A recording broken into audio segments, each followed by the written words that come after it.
बिहार के भोजपुर में गंगा नदी इस वक्त तूफान पर है, जहां पर जवैनिया गांव के 150 से अधिक घर गंगा में समा गए हैं। अपने घरों को ढहता हुआ देखकर गांव वाले रोते हुए बिलखते हुए नजर आए। दिखाते हैं रिपोर्ट। जिन घरों को खून पसीने की कमाई से खड़ा किया गया था, वो मिट्टी की ढेर की तरह गंगा में समा गए थे। एक के बाद एक मकान अदृश्य होते जा रहे थे। कटाव तेजी से हो रहा है। कुछ ही एक घर केवल बचे हुए हैं।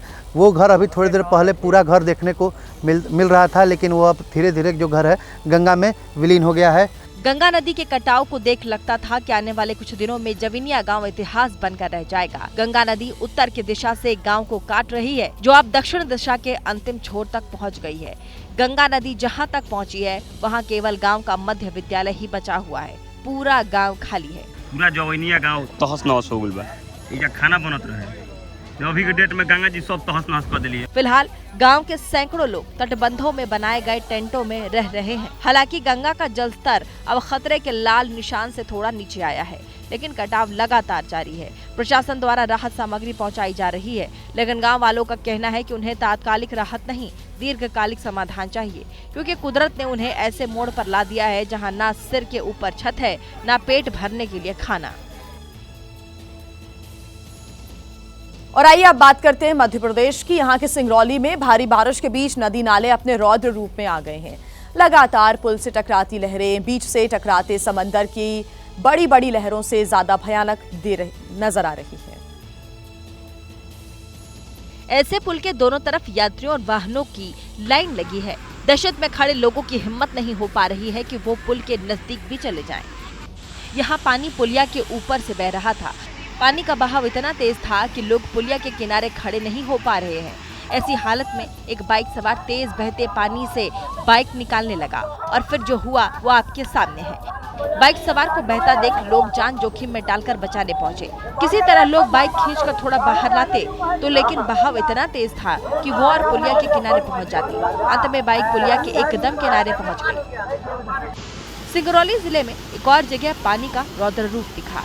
दूर से ली गई तस्वीरों में पानी का भयानक रूप दिख रहा है।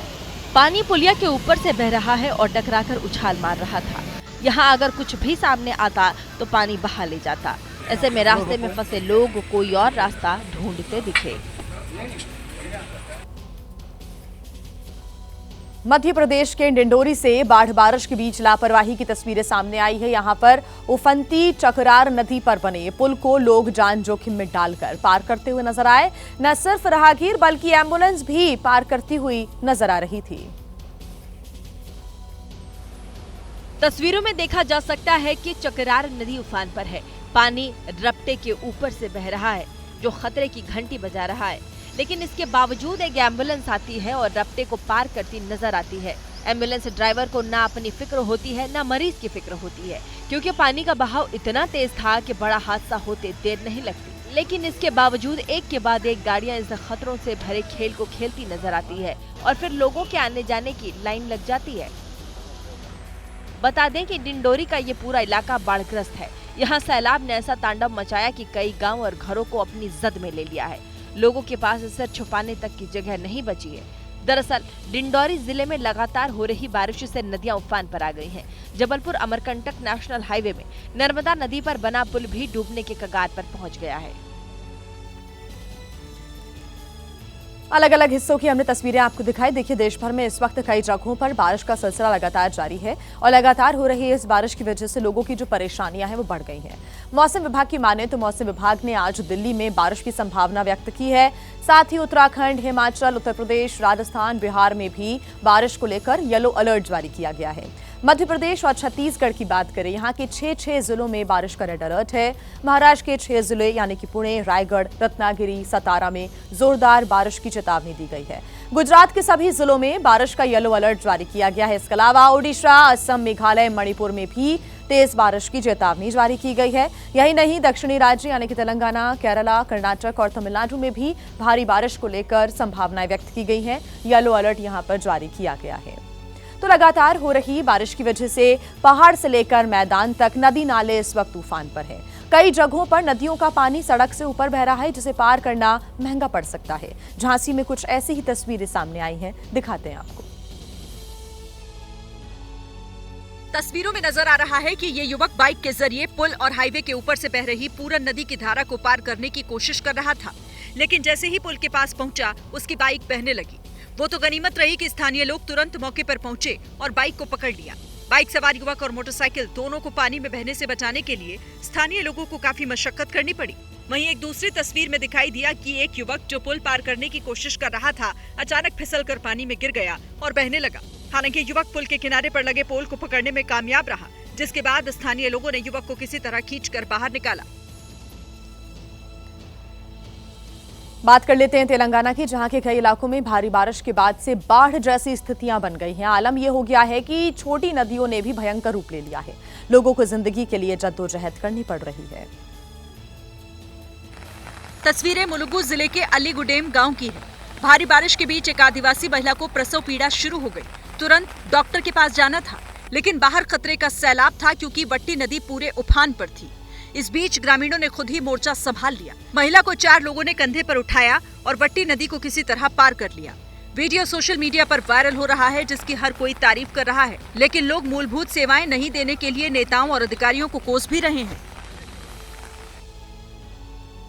मध्य प्रदेश के कई जिलों में इन दिनों भारी बारिश का दौर जारी है और लगातार बारिश की वजह से नदी और नाले उफान पर हैं।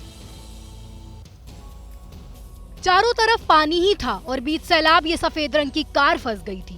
कार डूबने ही वाली थी कि ग्रामीणों ने देख लिया। पहले तो खुद रेस्क्यू करने की कोशिश की, लेकिन जब काम नहीं बना तो पास से ही ट्रैक्टर मंगवा लिया और किसी तरह कार में बैठे 2 लोगों की जान बच सकी। विदिशा में पिछले 24 घंटे से लगातार बारिश हो रही है, जिससे लोगों का रहन सहन दूभर हो गया है। मध्य प्रदेश के सिंगरौली में लगातार बारिश की वजह से हालात बेकाबू हो चले हैं। नदियां उफान पर हैं, जिससे अब बाढ़ का पानी रिहायशी इलाकों में घुसने लगा है। लगातार हो रही बारिश की वजह से कितने ही घर पानी से लबालब भर गए हैं। हालात ऐसे हैं जैसे गांव के रास्तों पर एक साथ कई नदियां बह निकली हों। क्या सड़क, क्या खेत खलिहान, जहां तक नजर जाएगी सिर्फ आसमान से बरसी आफत की तबाही नजर आएगी। लगातार बारिश से सिंगरौली के रौंदी, छतौली सहित कई गांवों में बाढ़ जैसे हालात बन चुके हैं। वहीं माड़ा इलाके में 4 घर डूब गए। नदी का जलस्तर इतना बढ़ चुका है कि नदी का पानी पुल से लगकर बह रहा है। ऐसे में प्रशासन अलर्ट पर है। लोगों को सुरक्षित स्थानों पर भेजने का काम शुरू कर दिया गया है। बात महाराष्ट्र के अकोला की कर लेते हैं। यहाँ पर एक बड़ा हादसा होने से टल गया। दरअसल यहाँ पर सैकड़ों साल पुराने किले की दीवार अचानक भरभरा कर गिर गई। हादसे का एक वीडियो भी सामने आया, जिसमें किले का एक हिस्सा चंद सेकंड में ताश के पत्तों की तरह बिखर गया। जिस वक्त ये हादसा हुआ उस समय इलाके में कई लोग मौजूद थे। किसी ने हादसे का वीडियो भी बना लिया। जानकारी के मुताबिक ये भव्य और ऐतिहासिक किला राजा जयसिंह के काल का है और सैकड़ों साल पुराना है। पिछले कुछ दिनों से लगातार हो रही भारी बारिश के चलते दीवार कमजोर हो गई थी, जिसकी वजह से हादसा हुआ। हम हर दिन आपको ऐसे ओवर कॉन्फिडेंट लोगों की वीडियो भी दिखाते हैं जो बारिश के सीजन में अपनी गलतियों की वजह से ही पानी के तेज बहाव में फंस जाते हैं। ऐसा एक और वीडियो सामने आ गया है। इस बार ओडिशा के बौद्ध जिले में एक ट्रैक्टर वाले ने ये हरकत की है। उसने पानी को कमतर आंकने की गुस्ताखी की, जिसका खामियाजा अगले ही पल उसे मिला। इलाके की एक नहर ओवरफ्लो हो गई थी, जिसका पानी पुल के ऊपर 5 फीट तक आ गया। इस व्यक्ति को लगा कि उसके पास तो ट्रैक्टर है, उसे पानी से डरने की क्या जरूरत। उसने ट्रैक्टर को सीधे ले जाने की कोशिश की, लेकिन पानी के बहाव ने ट्रैक्टर का बैलेंस बिगाड़ दिया। अगले ही पल ट्रैक्टर पानी में अदृश्य हुआ और उसे चलाने वाला शख्स डूबने लगा। ट्रैक्टर तो पानी में गायब हो गया था, लेकिन ड्राइवर किसी तरह खुद को बचा ले गया। इलाके के लोग मानते हैं कि सिस्टम की लापरवाही से ऐसे हादसे हो रहे हैं। नहर के ओवरफ्लो होने के बाद भी वहां कोई बैरिकेड या वार्निंग का साइन बोर्ड नहीं लगा था। महाराष्ट्र के भंडारा जिले में भारी बारिश ने संकट बढ़ा दिया है। कई गांवों पर बाढ़ का इस वक्त खतरा मंडराने लगा है। भंडारा में गोसी खुर्द डैम का जलस्तर इतना बढ़ गया है कि डैम के सभी 33 गेट आधा मीटर तक खोल दिए गए। उधर पिछले 48 घंटों से लगातार बारिश भी चल रही है। आसपास के गांव में बाढ़ जैसे हालात बनते जा रहे हैं। मौसम विभाग ने भंडारा जिले के लिए रेड अलर्ट जारी किया है। पूरे जिले में स्कूल और कॉलेज बंद रखने के आदेश दिए गए। लोगों को सलाह दी गई कि बिना जरूरी काम के घर से बाहर ना निकलें। ये हादसा उस वक्त हुआ जब मृतक अनारी लाल अपने बेटों दीनदयाल और ब्रजकिशोर के साथ खेत में दवा छिड़काव का काम कर रहा था। तभी गांव के ही लक्ष्मी कुशवाहा और उसकी पत्नी शिवकली रात भर की बारिश से अचानक चेक डैम में आए तेज बहाव में फंस गए। ये देख अनारी लाल के दोनों बेटों ने दंपत्ति को बचाने की कोशिश की, लेकिन बहाव इतना तेज था कि वो दोनों भी फंस गए और मदद के लिए चिल्लाने लगे। बेटों और ग्रामीणों की जान खतरे में देख अनारी लाल ने बिना देर किए तेज बहाव में छलांग लगा दी और जान की परवाह किए बिना सभी को सुरक्षित बाहर निकाल दिया, लेकिन वो खुद कीचड़ और पानी की गहराई में फंस गया। डूबने से उनकी मौत भी हो गई। ये दवा खींचने के लिए जा रहे थे, पानी आ गया एकदम से तेज बहाव से, तो नदी में बह गए। सो एक दूसरे को पकड़ते रहे, जबरदस्ती एक दूसरे के लिए जान के लिए खतरा हो गया।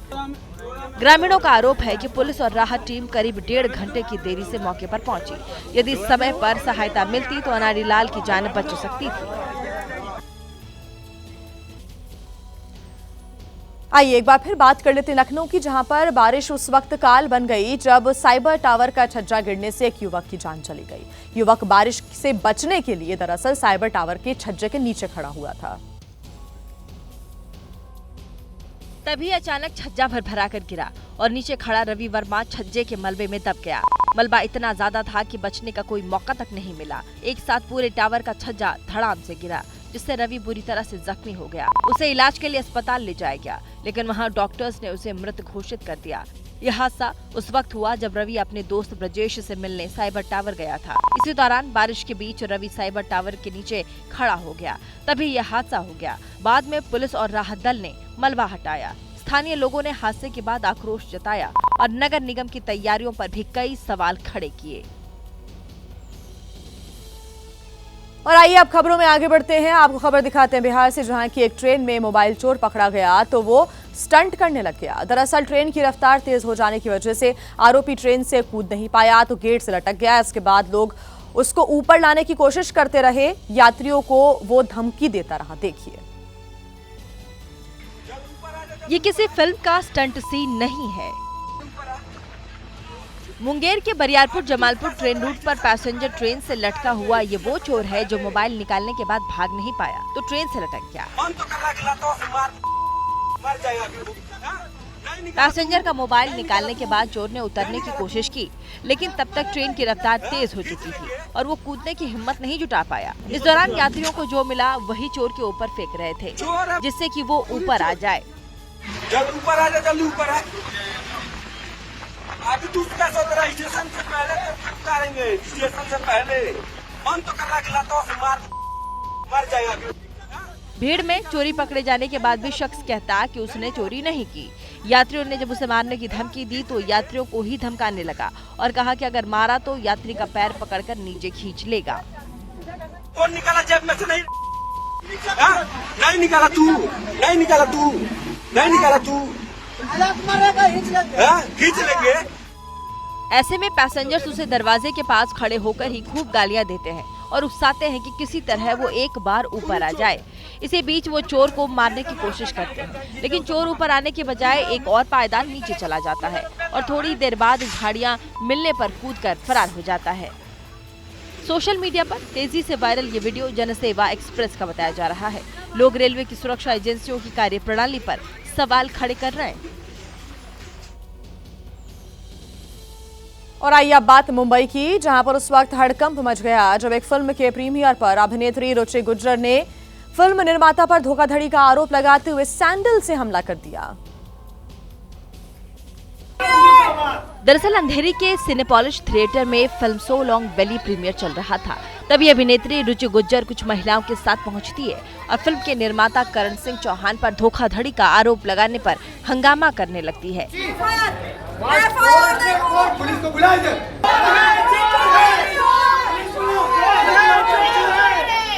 इसी दौरान रुचि फिल्म निर्माता करण सिंह को सैंडल मार देती है जब वो रुचि को गाली देने लगते हैं।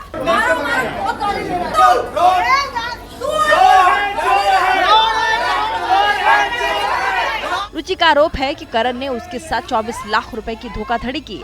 इसी को लेकर के फिल्म के प्रीमियर पर यह हंगामा हुआ। बात गाली और सैंडल मारने तक आ गई।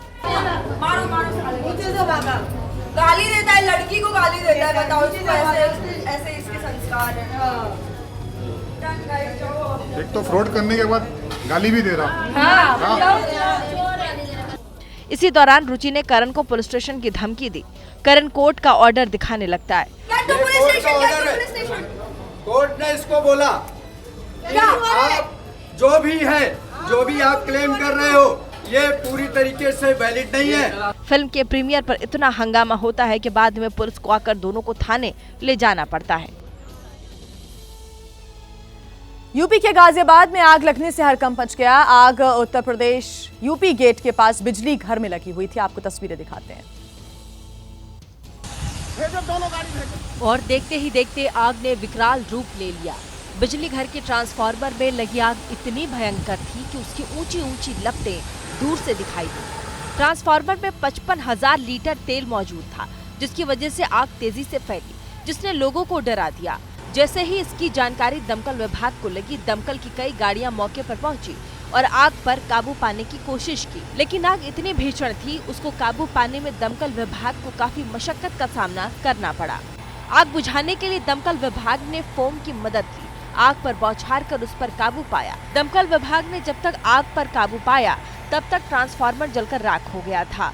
चारों तरफ से घेरते हुए फॉर्म को लगातार पंपिंग करते हुए फॉर्म मॉनिटरिंग सहायता से आग को बुझाया गया। लगभग 1.5 घंटे की कड़ी मशक्कत के बाद आग को पूर्ण रूप से बुझा दिया गया। आग ट्रांसफार्मर में तेल का पाइप फटने से लगी थी।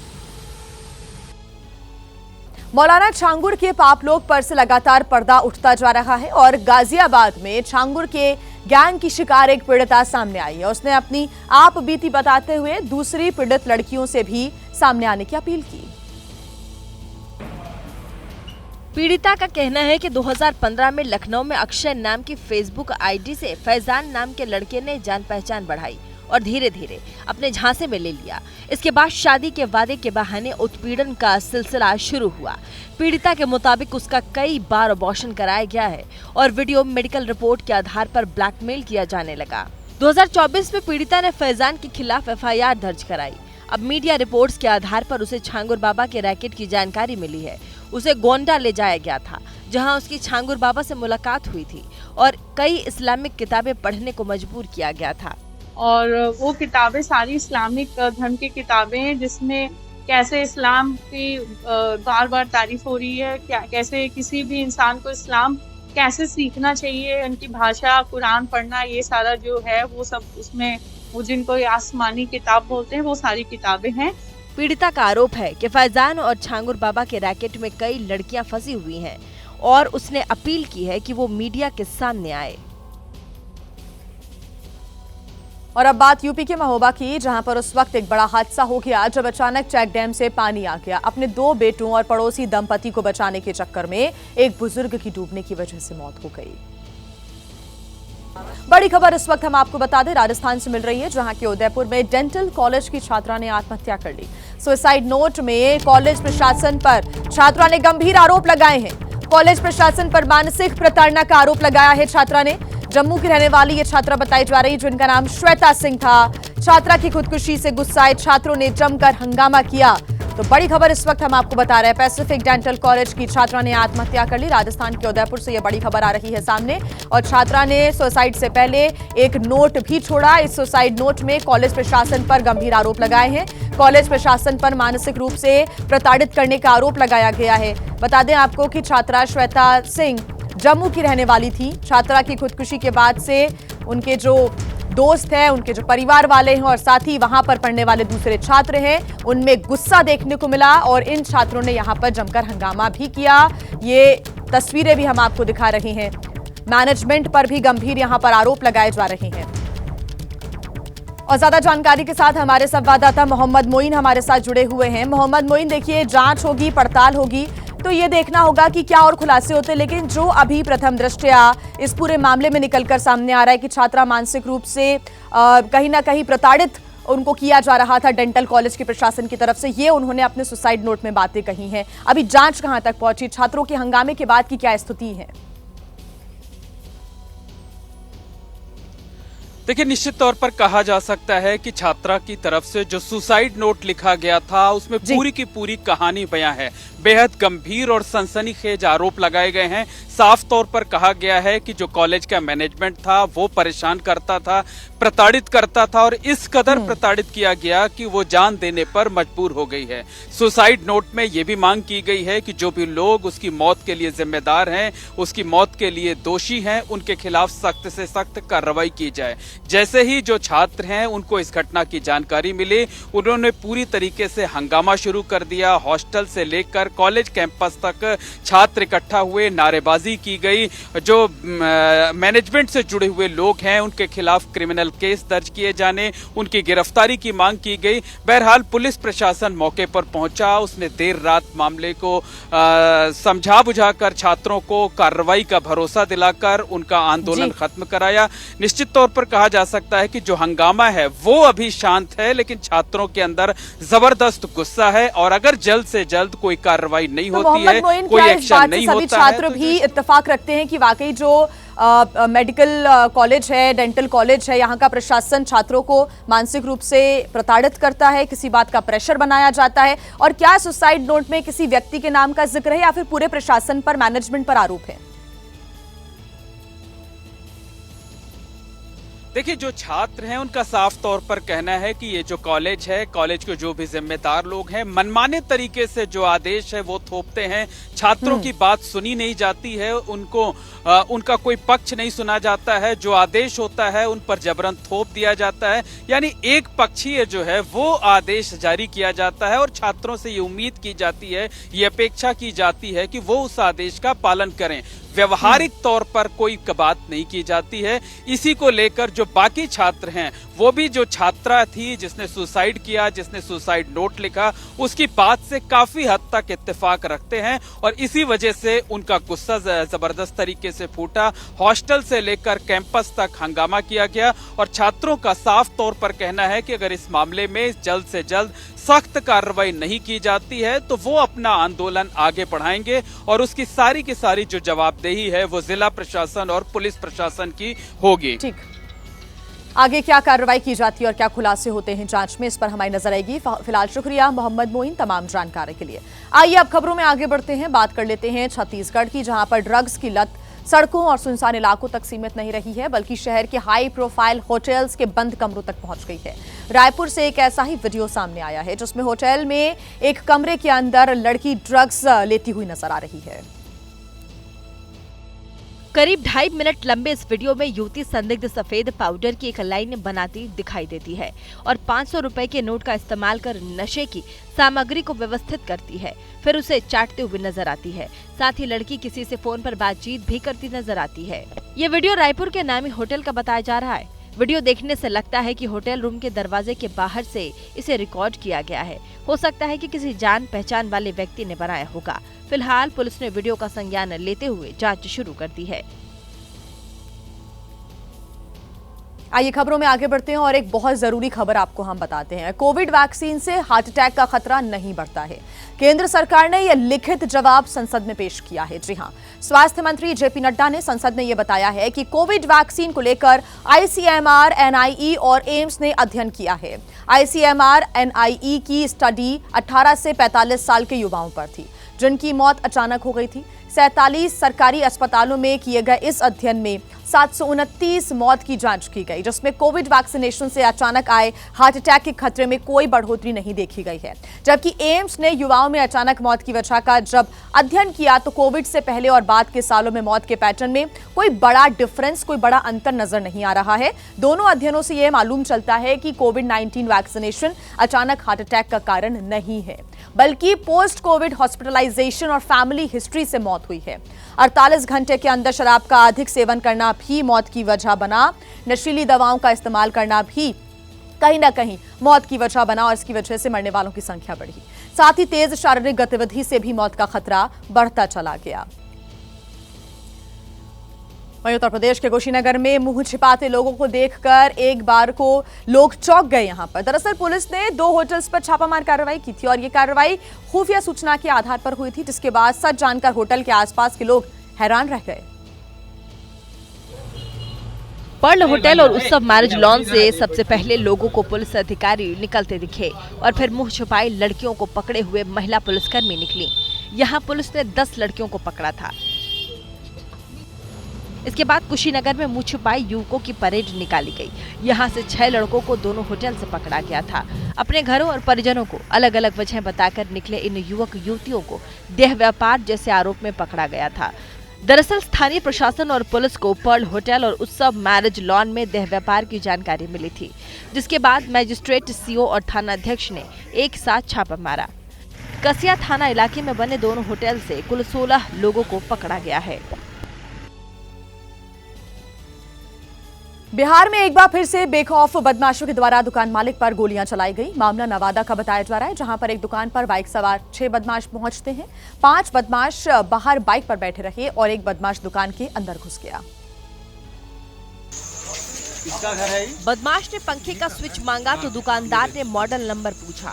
तभी पीछे खड़े बदमाश ने आवाज लगाई, चलो आगे लेंगे, जिस पर दुकान मालिक ने कहा, जाइए, हो सकता है आपका जानने वाला होगा तो बिना मॉडल जाने ही सामान दे देगा।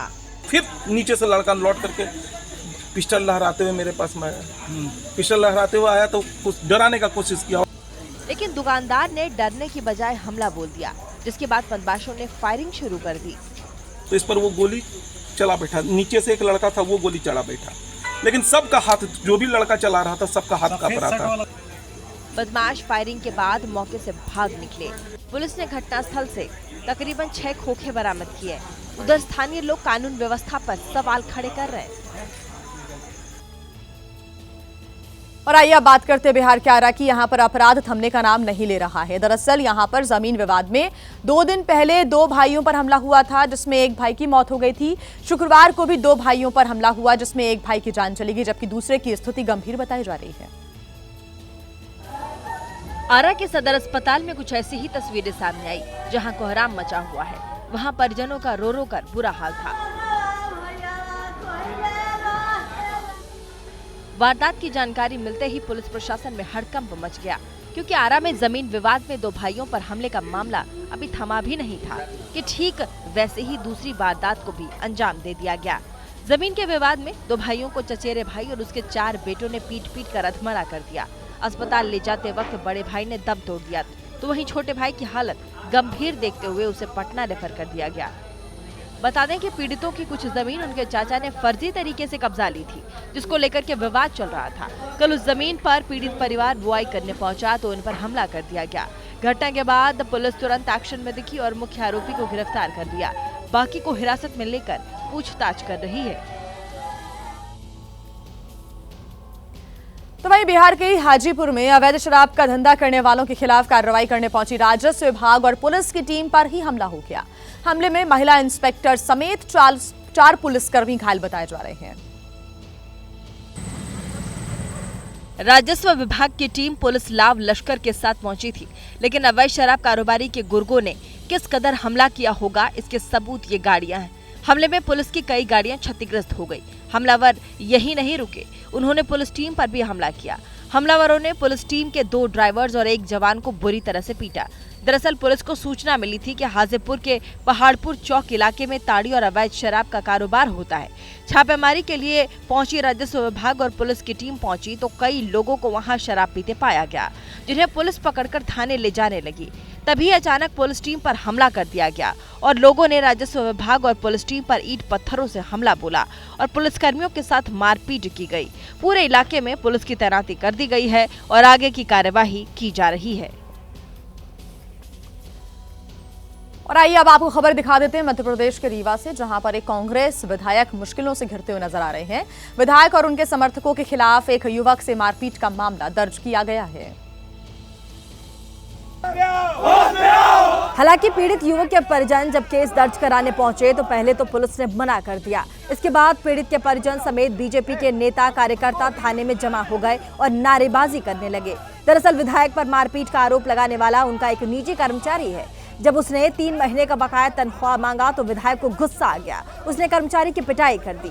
इससे भी मन नहीं भरा तो अपने दूसरे सहयोगियों से पिटाई करवाई। तुमने अभय मिश्रा से मिलकर षड्यंत्र किया है, तो 20-25 लाठी हमको गिन के मारी।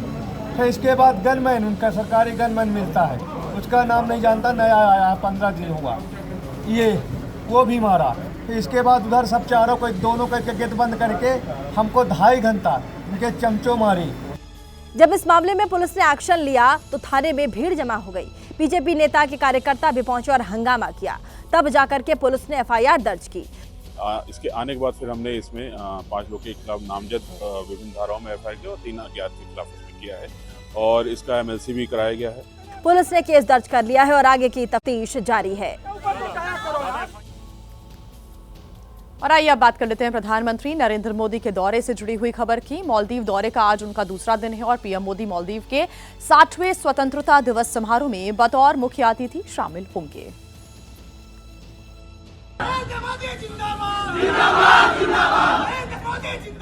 मालदीव की राजधानी माले पहुंचने पर प्रधानमंत्री का गर्मजोशी से स्वागत हुआ। प्रधानमंत्री ने राष्ट्रपति मोइज़ू के साथ बैठक की, जिससे साफ था कि 1.5 साल पहले रिश्तों में फिर से गर्माहट लौट आई है। मालदीव के 60वें स्वतंत्रता दिवस पर गेस्ट ऑफ ऑनर के रूप में आना मेरे लिए सम्मान की बात है। प्रधानमंत्री मोदी ने दोनों देशों के बीच सदियों पुराने रिश्तों का भी जिक्र किया। हम पड़ोसी हैं, साझेदार हैं और जरूरत के समय साथ खड़े रहने वाले सच्चे मित्र हैं। जैसा मैंने पहले भी कहा है, मालदीव भारत की नेबरहुड फर्स्ट पॉलिसी में विशेष स्थान रखता है। प्रधानमंत्री मोदी ने यह भी भरोसा दिया कि मालदीव के विकास के लिए भारत हमेशा साथ खड़ा है। मालदीव की विकास यात्रा के हर मोड़ पर भारत एक सच्चा साझेदार और सहयात्री रहा है। अब हमें व्यापार, सुरक्षा और सस्टेनेबल डेवलपमेंट पर आगे बढ़ना चाहिए। और देखिए, मालदीव की अपनी राज्य की यात्रा पूरी करने के बाद प्रधानमंत्री नरेंद्र मोदी सीधे तमिलनाडु के तूतीकोरिन पहुंचेंगे, जहां पर वो कई ऐतिहासिक परियोजनाओं का उद्घाटन और उन्हें राष्ट्र को समर्पित करेंगे। पीएम मोदी तमिलनाडु को 4,500 करोड़ की विकास परियोजनाओं का तोहफा देने जा रहे हैं। आज प्रधानमंत्री तूतीकोरिन हवाई अड्डे पर नए टर्मिनल भवन का भी उद्घाटन करेंगे। तो वही नए टर्मिनल भवन को करीब 450 करोड़ रुपए की लागत से बनाया गया है। इसके अलावा वो 2,550 करोड़ की सड़क परियोजनाओं का भी उद्घाटन करेंगे। पीएम मोदी चिदम्बरनार बंदरगाह पर 285 करोड़ रुपए की लागत से बने नॉर्थ कार्गो बर्थ 3 का उद्घाटन भी करेंगे। पीएम 650 करोड़ की रेल परियोजनाओं का भी लोकार्पण करेंगे। साथ ही 550 करोड़ की विद्युत परियोजना का भी यहां पर आधारशिला रखी जाएगी। जबकि तिरुचिरापल्ली में राजेंद्र चोल प्रथम के सम्मान में भी एक स्मारक सिक्का जारी करेंगे प्रधानमंत्री। एक तरफ बिहार में सरकार बेहतर बुनियादी शिक्षा व्यवस्थाओं के दावे करती है, तो दूसरी तरफ दरभंगा में एक स्कूल सारी सरकारी व्यवस्थाओं को मुंह चढ़ाने के लिए काफी है, क्योंकि जब धूप होती है तो छात्र पेड़ की छांव खोजते हैं और जब बारिश होती है तो घर भाग जाते हैं। क्योंकि इस स्कूल का आज तक अपना भवन नहीं बन सका है और छात्र पेड़ के नीचे बैठकर पढ़ने के लिए मजबूर है। यहाँ ना तो क्लासरूम है, ना ही ब्लैक बोर्ड और ना ही बेंच। बच्चे पेड़ के नीचे बैठकर पढ़ाई करते हैं। ब्लैक बोर्ड के लिए विशाल पीपल के पेड़ के चारों ओर सीमेंट की चबूतरे पर कोटिंग की गई है। स्कूल में बारी बारी से 1 से लेकर 5 क्लास तक को शिक्षक पढ़ाते हैं। जिला मुख्यालय से महज 5 किलोमीटर दूर गोदियारी गांव के प्राथमिक विद्यालय लीवाटोल में 150 छात्र छात्राएं हैं, जो कि प्लास्टिक की बोरियों को जोड़कर बनाई चटाई पर बैठते हैं। कि हमारा भी स्कूल बने, हम भी तभी स्कूल में पढ़ते हैं। स्कूल के प्रिंसिपल ने 2006 से लेकर अब तक कई बार सरकार और जिला प्रशासन से इमारत के लिए गुहार लगाई है, लेकिन उन्हें केवल आश्वासन ही दिया गया है। हालांकि गांव के मुखिया जल्द स्कूल बनाने की बात कर रहे हैं। सब की बात जरूर है, जब आज के वृक्ष के नीचे स्कूल चल रहा है या नहीं होना चाहिए, लेकिन अब जमीन उपलब्ध हो रहा है, अब उसमें नया भवन बनवाया जाएगा। यह हकीकत न केवल बिहार में शिक्षा व्यवस्था की बदहाली का उदाहरण पेश करती है, बल्कि बच्चों के भविष्य के साथ हो रहे खिलवाड़ की गंभीर हालात को भी उजागर करती है।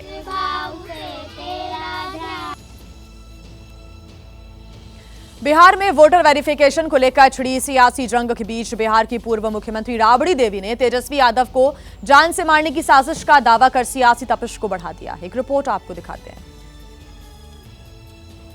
राबड़ी देवी का ये बयान उस वक्त आया जब वो बिहार विधान परिषद के बाहर वोटर वेरिफिकेशन के विरोध में धरना दे रही थी।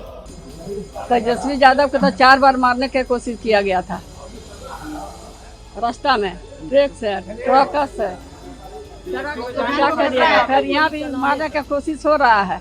हम लोग जानते हैं कौन कौन आदमी लगा हुआ है। आरजेडी कई बार तेजस्वी पर हमले की साजिश का आरोप लगा चुकी है, लेकिन इस बार आरोप राबड़ी देवी ने लगाया तो बीजेपी ने इसे काउंटर करने में देर नहीं की। ये आपराधिक संस्कृति तो आरजेडी वालों का था, बेवजह वो एनडीए की तरफ घुमा रहा है।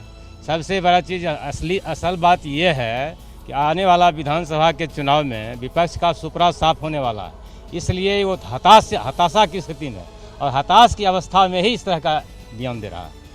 बिहार में बीजेपी और जेडीयू जंगल राज का डर दिखाकर लोगों को आरजेडी का डर दिखाती रही है, लेकिन इस बार आरजेडी क्राइम के मोर्चे पर बीजेपी और जेडीयू को घेरती दिखाई दे रही है। कांग्रेस सांसद और लोकसभा में नेता प्रतिपक्ष राहुल गांधी आज गुजरात के दौरे पर रहने वाले हैं। वो पहले विमान से वडोदरा जाएंगे और संगठन सृजन अभियान के तहत नवनियुक्त जिला अध्यक्षों के लिए आयोजित प्रशिक्षण शिविर में हिस्सा लेंगे। साथ ही राहुल गांधी नवनियुक्त जिला अध्यक्षों से संवाद भी करेंगे। इसके बाद डेयरी संघों से जुड़े सदस्यों से भी मुलाकात करनी है। राहुल गांधी को डेयरी संघों के सदस्यों के साथ न्याय की मांग पर चर्चा करेंगे राहुल गांधी। कार्यक्रम में मल्लिकार्जुन खड़गे समेत कांग्रेस के कई बड़े नेता भी मौजूद रहने वाले हैं। देश में आयुष्मान भारत योजना अपना कमाल दिखा रही है और इसको लेकर लोकसभा में केंद्रीय स्वास्थ्य राज्य मंत्री प्रताप राव जाधव ने बड़ी जानकारी साझा की। उन्होंने बताया कि देश में आयुष्मान भारत योजना के तहत 41 करोड़ से ज्यादा आयुष्मान कार्ड्स बन चुके हैं, जिनमें आशा कार्यकर्ता 10,45,000, आंगनवाड़ी कार्यकर्ता 15,01,000 और आंगनवाड़ी सहायिका 15,05,000 शामिल हैं। देश भर में अब तक 31,466 अस्पताल योजना में शामिल किए जा चुके हैं, जिनमें 14,194 निजी अस्पताल हैं। आयुष्मान भारत योजना के तहत अब तक 9 करोड़ 84 लाख से अधिक लोगों का इलाज किया जा चुका है और उसके लिए सरकार ने तकरीबन 1.5 लाख करोड़ रुपए से ज्यादा का खर्च भी किया है। आइए अब खबरों में आगे बढ़ते हैं। नमस्ते भारत में बात करेंगे जम्मू कश्मीर के पुंछ की, जहां पर एलओसी के पास बारूदी सुरंग विस्फोट में एक अग्निवीर शहीद हो गए। अग्निवीर ललित कुमार उत्तर प्रदेश के मेरठ जिले के रहने वाले थे और जाट रेजिमेंट में बतौर अग्निवीर देश की सेवा कर रहे थे। और जैसे ही इसकी खबर उनके गांव पहुंची, हर कोई स्तब्ध रह गया, गमगीन हो गया। परिवार का रो रो कर बुरा हाल हो गया। गांव वालों ने वीर जवान के परिवार को सांत्वना देने की कोशिश की, लेकिन परिवार वालों की आंखों के आंसू नहीं रुके। पस्तरा गांव के रहने वाले ललित 2 साल पहले सेना में बतौर अग्निवीर भर्ती हुए थे। 6 महीने पहले उनकी ड्यूटी पुंछ में लगी थी। पेट्रोलिंग के दौरान अचानक ब्लास्ट हो गया, जिसमें वो शहीद हो गए। कुछ दिन पहले ही ललित वापस ड्यूटी पर गए थे। 9 तारीख को गया जी। अभी आया था 1 महीने की छुट्टी काट कर। ललित शुरू से ही होनहार थे। घर में 3 भाइयों में सबसे छोटे होने की वजह से वो सभी के लाडले थे, लेकिन इतनी छोटी उम्र में ही शहीद होने के बाद उनके गांव के हर आदमी की आंखें नम हैं। जो सूचना मिली है, मतलब इससे पूरे गांव में दुख का माहौल है, गमगीन है, परिवार बिल्कुल टूट चुका है। शहीद ललित का पार्थिव शरीर आज उनके गांव लाया जा सकता है, जहां उनका अंतिम संस्कार किया जाएगा। चलिए अब बात करते हैं महाराष्ट्र के अकोला की, जहां पर एक बड़ा हादसा होने से टल गया। दरअसल सैकड़ों साल पुराने किले की दीवार अचानक से टूटकर भरभरा कर नीचे गिर गई। हादसे का एक वीडियो भी सामने आया, जिसमें किले का एक हिस्सा चंद सेकंड में ताश के पत्तों की तरह बिखर गया। जिस वक्त ये हादसा हुआ उस समय इलाके में कई लोग मौजूद थे। किसी ने हादसे का वीडियो भी बना लिया। जानकारी के मुताबिक ये भव्य और ऐतिहासिक किला राजा जयसिंह के काल का है और सैकड़ों साल पुराना है। पिछले कुछ दिनों से लगातार हो रही भारी बारिश के चलते दीवार कमजोर हो गई थी, जिसकी वजह से हादसा हुआ है। नशे में कभी कभी कुछ लोग ऐसा कर गुजरते हैं जिसकी उम्मीद किसी को नहीं होती और ना ही कोई अंदाजा लगा सकता है। तेलंगाना के मेडचल में नशे में धुत एक ड्राइवर ने अपनी कार को दीवार पर ही चढ़ा दिया। कार दीवार के ऊपर जाकर अटक गई। किसी को विश्वास नहीं हो रहा था कि इतनी ऊंची दीवार पर कार कैसे चढ़ी होगी। लेकिन नशे में धुत ड्राइवर ने एक कारनामा कर दिखाया और जमकर तांडव मचाया। काफी देर तक कार ऐसे ही दीवार पर लटकी रही और फिर ट्रैफिक पुलिस ने कार को हटाने के लिए क्रेन को बुलाया। कार को बांधकर धीरे धीरे क्रेन से नीचे उतारा। इस वीडियो के सामने आने के बाद लोग हैरान हैं। नशे की वजह से कितना नुकसान हो सकता है उसका भी एक सबूत है।